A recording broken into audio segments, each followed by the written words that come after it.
அலைக்கும் வரஹ்மத்துல்லாஹி வபரகாத்துஹு. ஷைத்தானுக்கு ரொம்ப பிடித்தமான ஒரு செயல் என்ன தெரியுமா? ஒன்றுபட்டு இருக்கக்கூடிய அந்த நபர்களை ஏதாவது ஒன்று சொல்லி அவர்கள் பிரித்து விடுவது ஷைத்தானுக்கு ரொம்ப பிடித்தமான ஒரு செயல். அதே நேரத்தில் இறைவனுக்கு ரொம்ப பிடித்தமான செயல் என்ன தெரியுமா?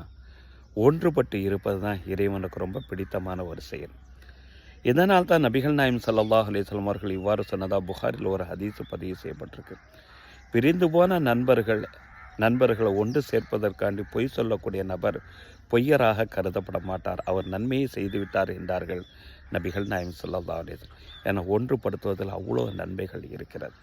ஆனால் தற்கால சூழ்நிலைகளில் நம்ம பகரத்துக்கு பகரம் தான் பழகக்கூடிய ஒரு சூழ்நிலைக்கு நம்ம வந்துவிட்டோம். புகாரில் மற்றொரு ஹதீஸ் பதிவு செய்யப்பட்டிருக்கும்.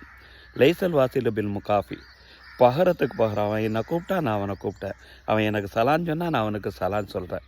இவ்வாறு பகரத்துக்கு உறவு சேர்றது என்பது உறவுகளை சேர்ந்ததாக கருதப்படாது.